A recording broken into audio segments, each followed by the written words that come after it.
Hi guys, and welcome back to your English 2 classroom. By now you should have finished reading What of This Goldfish Would You Wish? And so this video is just mainly for my remote learners and my in-class learners as well, for us to just discuss the story a little bit. You do have a test over it tomorrow, which is Wednesday. You have a test. So make sure that you are prepared for that and that you watch the entire video and compare it to your answers and make sure that you understand and email me with questions if you have any questions. So we're not going to read the story, obviously. You watched the screencast. And then when we get down here to this first question, if you were in my class in person today, we did this one together, so I thought I would do this for my remote learners. Highlight references to doors and doorways up to this point in the story. So if we go back and highlight, he was at the door to knock, and I probably won't get them all, but I'm sure you did get them all. Let's see.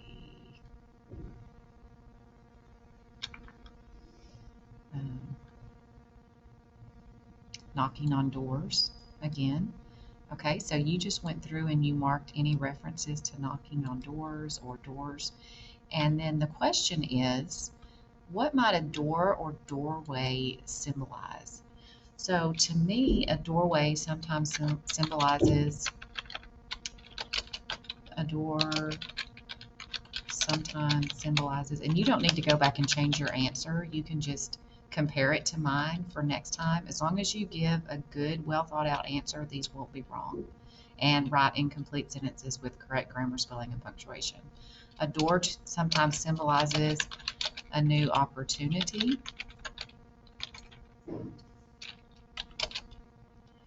A doorway can represent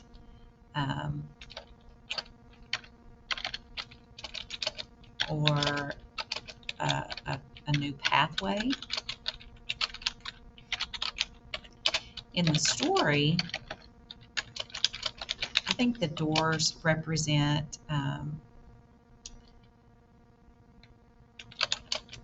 in the story, doors represent an entrance into the life and thoughts of others.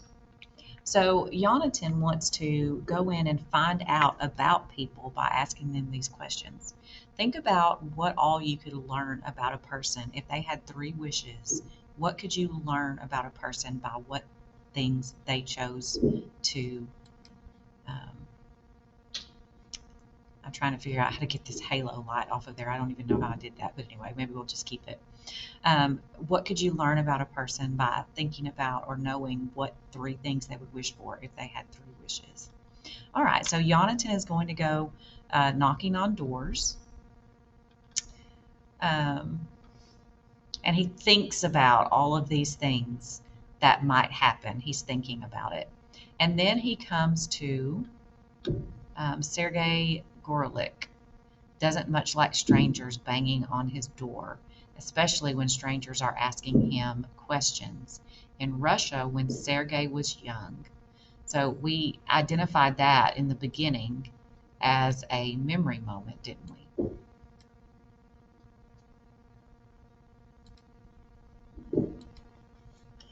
It's definitely a memory moment when he's saying when he was young. And it talks about when he was in Russia, and that's very important. And it tells about it, and we're not going to go over all these, but it says highlight unusual or informal. Sorry, guys, this 8th period, I'm not talking very well. Highlight unusual or informal word choices and sentence structures in paragraph 10 and 11. So what makes some of this informal? Until one day, some kid with a ring in his ear, some kid, and he's talking about an earring here. That's informal, isn't it? I'm going to make these green. Comes knocking, hard like that, rapping at his door just the way Sergei doesn't like. And he says, this kid, that he has some questions he wants to put on the TV. Sergei tells him what he thinks in a straightforward manner, that he doesn't want it, not interested. That's kind of informal. The way the sentences are written, Sergei gives the camera a shove to help make it clear, but the earring boy, that's very informal, referring to Jonathan as the earring boy. Okay, so those informal things. And how do these choices develop Sergei's character? What do we learn about Sergei from that? What does it make it sound like when he's saying this boy with an earring came to his door? Do you think he liked that? Just thinking about it for a second. I'll give you a second to think about it. Which you already have. Hopefully you've written down an answer before. But here's what I think. It makes him sound kind of grouchy towards young people, maybe very conservative. He doesn't like the idea of boys wearing earrings. So I'm going to say the informal tone makes Sergei seem very strict or rigid in his beliefs. It sounds like he doesn't agree with men wearing earrings, or somehow he thinks there's something wrong with it. Whatever it is he thinks that's wrong with it, he doesn't seem to like it. Earring boy. That doesn't sound like he likes that, does it? He picks out that thing about Jonathan that he doesn't like. All right. So the informal tone makes Sergei seem very strict. Now we go on down further, and it says, what do we learn about the goldfish in paragraph 16? Well, this moment kind of took me by surprise when I first read it. So what do we learn about the goldfish? No reason to take him to the hospital anyway, says the goldfish in Russian. That one's already dead. So the other thing that surprised me was that it totally took me by surprise that he bonked Jonathan over the head, and not only that, it killed him instantly, and he's just bleeding all over the floor. So what do we learn? Oh, we don't have to put the note there because we put it here. In this paragraph, we learn that the goldfish can talk. Oh my goodness. Not only that, but he speaks in Russian. I'm not sure if that's his first language or if that's just what he speaks because Sergei speaks Russian. What is ironic? This is ironic. Were you expecting that? Were you expecting the goldfish? Remember, Jonathan just has this idea, I'm going to go around and ask people if they could have 3 wishes from a goldfish, what would they wish for? He goes to Sergei's house and he sees a goldfish. That is ironic because you wouldn't expect someone to have the very creature that Jonathan, I think I spelled that right. I'm going to look because I would be picky with you to make sure that you spelled something right if it was right above. So let's go back. Is it an A or an O? Yeah, A-T-A-N. Okay. T-A-N. Okay. To have the very creature that Jonathan had just dreamed up.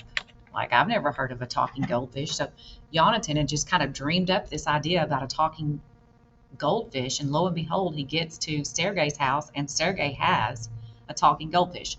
Of course, Jonathan didn't know it was a talking goldfish. By the time the goldfish talks, Jonathan is unfortunately dead. Okay, so that is very unexpected. That's a very good ironic moment because we're not expecting that to happen. We're just thinking Jonathan's going around asking about this, but then to find a goldfish and it immediately adds an element of magic or lets us know that this story is not just strictly what would we call it? True to life. It becomes more like a fable now because we have a talking animal. So, what is ironic about this archetypal character? Why is the fish an archetypal character? It's because there's many stories where we have characters, whether it be a genie in the lamp or anything else. Rumpelstiltskin, I think. Maybe you may not know that story. Um, Granted wishes, I believe. Don't quote me on that. But there are many examples of characters in stories that grant three wishes. So that is the archetypal character, the goldfish. Okay, let's continue on. Highlight the advice that the goldfish gives Sergei in this conversation. Well, um, what was the advice? Let's see. He hit him over the head with a burner. So that's that little, I was wondering if you would know what that was. If you have a gas stove, the little grate that fits over each little section of the stove, you can pull those out to clean them. That's what he hit him with. And of course, Sergei thought he was going to steal his goldfish. And we find out later on why he's so concerned about that. And the fish is like, he was only here to make something for TV. You have one wish left. So what is the fish trying to get him to do? Probably trying to get him to use that last wish to bring him back to life. What do the goldfish's words tell you about the relationship between him and Sergei? What is their relationship?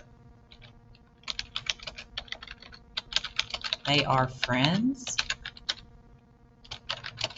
and the goldfish has some influence over Sergei, or he wouldn't even try. He has some influence over him, and they have a history. Now, you may have made that a little bit longer. I'm trying to get through this a little bit more quickly, but I do want you to see how to do these on your own, because throughout the year, you're going to be doing these little yellow boxes very, very often. And to get full credit on your assignment, you're going to have to answer these very well. In paragraph 29, highlight the memories that flow through Sergei's mind. So I'm not going to highlight those, but it goes back and tells you what things he wished for. He wished for his sister when she had lung cancer. He wished for his girlfriend, Veda. Her son has some sort of developmental delay, and he wished for him to be better. And then his girlfriend left him just shortly after that. But he says he had done it for the boy, and trying to tell himself, I did it for the boy and not for his mother. And all kinds of other thoughts about what he could have done with that wish continue to gnaw at him. So he's only got one wish left. One wish left. How do you think these memories will affect what Sergei will do next? Okay. He's thinking about the things he did. So did he do things for himself or for others? His first two wishes were used for other people, and he only has one wish left. I thought that he would not save Yanni because he only had one wish left for himself. But I was surprised by that. I thought he would use it on himself since he had used the other two wishes on other people. And the second wish that he had used didn't turn out so well because he did something for his girlfriend's son and then she left him anyway. I can restore him, says the goldfish. I can bring him back to life. No one's asking, Sergei says. I can bring him back to the moment before that all happened, to before he knocks on your door. I can put him back to right there. I can do it. All you need to do is ask. To wish my wish, Sergei says, my last. And the fish just keeps on. Then he says, After the last wish. So there's something missing here. The goldfish can already taste freedom because he gets freed if he gets his third wish. That's what we learned from that. And that's similar to other stories, an archetypal character. Sergei can see it on him, how excited he is to be free. So do you think maybe that could have influenced Sergei? The fact that the goldfish was so excited to be freed? After the last wish, Sergei won't have a choice. He'll have to let the goldfish go. His magic goldfish, his friend. And I'm just going to highlight that because I think it's very significant. It tells us about a lot of the motivations of Sergei. And then Sergei thinks, no, I'll fix it. I'll just mop up the blood. I'll get rid of the body. And then something happens. They keep kind of going back and forth. If on this you won't waste a wish, then tell me, Sergei, what is it good for? Now we jump ahead in time. It was in Bethlehem, actually, that Yonatan found his Arab, a handsome man who used his first wish for peace. His name was Munir. He was fat with a big white mustache, super photogenic. It was moving the way he said it, perfect the way in which Munir wished for it. Yanni knew, even as he was filming, that this guy would be his promo, for sure. Either him or that Russian, the one with the faded tattoos that Yanni had met in Jaffa. So what did we find out here? We found out that Yanni's alive. So we know what? Sergei made the wishes. In paragraphs 38 through 40, highlight an example of a tough question. 38 through 40. Let's see. Here's one right here, and we already kind of emphasized it a minute ago. If on this you won't waste a wish, then what is it good for? And I'm going to label that as a tough question. Remember, these are our notice and note strategies, and later on you might search your notes for examples of tough questions when you're trying to figure out what, go back and review what a tough question looks like. Think about Sergei's two earlier wishes. Do you think he considers them wasted wishes? Well, I don't think he thinks he wasted the one on his sister, but he seems to think that he may have wasted the one on Veda's son. That's what I think. What did you put? I'll be able to look at your answers and see.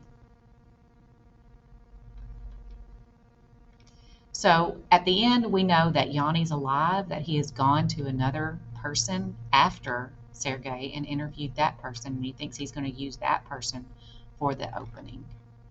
Okay, so there is our, I think I got all of the questions.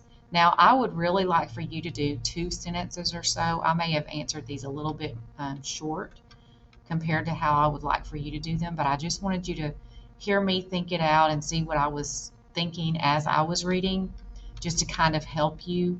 I won't do this every time. I won't do a guided discussion of it every time, but I hope that helped you to understand the story. If you still have any questions about it, then make sure that you email me and ask me if you still need any clarification about the story. Now, the next part, we have questions to do today. So you're going to answer these 3 questions. I'm not going to go over those with you. And then you're going to click through again. And this is actually 2 separate lessons, so make sure that you open both of them in your on your assignment page and that you mark them as done when you're finished. Then you have 5 more analyze the text questions, and these are going to be a little bit more difficult, so I'm just going to go over them. Consider how Sergei reacts when Yanni comes to his door. Does his response seem reasonable? How does Sergei's cultural experience? So here we're talking about his former life in the Soviet Union, in Russia under communist control. How does it explain his reaction? He doesn't like strangers. He doesn't want people coming to his house. But you need to support your answer with evidence from the text. Infer. When you infer, you use details in a text to draw a conclusion about something that the author does not state directly. What can you infer about Sergei's character based on the way he used his first two wishes? Use text evidence. So tell me what his first two wishes were, and what does that tell you about Sergei as a person? What kind of a person is he? Draw conclusions. How does the motif of wishing, that's used over and again in the story, apply to each of the story's major characters? Yanni, Sergei, and the goldfish. What is similar and different about their wishes? Support your response with evidence from the text. What does the goldfish want, basically? What does the goldfish want? What does Yanni want? What does Sergei want? Okay? And what does that tell us about them, and how are they different? The last section of the story is a flash forward. There's this part that skipped. We don't know exactly how that all went down when Sergei made his last wish, but we know he had to have made his last wish because Yanni's alive. Readers must infer what happens in the time between Sergei's conversation with the fish and Yanni's final report on his video. Is this structure effective, or would it have been better to know the details? Do you think that it was effective storytelling the way that the author skipped ahead and kind of left us not knowing exactly how that went down, but going, oh, Yanni's alive? Was that an effective storytelling technique, or should he have filled it in and told the whole story? And then 5, reread what the goldfish tells Sergei in paragraph 22. What lesson is this archetypal wise character trying to convey? And how does this lesson reveal a theme of the story? So you would go back to paragraph 22. The archetypal character, again, is the goldfish. What lesson? Remember a fable? This is sort of like a fable where you have a talking animal that teaches a lesson. So what is the lesson here that the goldfish is trying to teach him based on what he tells him in paragraph 22? I think it's going to relate back to that tough question that he asked him. Okay? And how does this lesson reveal the theme of the story? Remember, when you have 2 questions, that's going to be at least 2 sentences. What's the lesson? Sentence number 1. And what does the lesson reveal? Sentence number 2. And then you may even have a 3rd sentence with some quotes from the text. When it says evidence from the text, you've got to tell me what text evidence you're using. Okay? And I believe that's all. Yes, I did not assign this respond over the vocabulary. So you do the check your understanding questions, those 3, and you do the 5 respond questions. This is for a grade. It must be completed, and then you have a test tomorrow. You do not have to do this research part. You do not, somebody asked me today, you do not have to do this, and you do not have to write a fable. We're not going to do that right now, okay? So if you have any questions, let me know, and I will talk to you soon.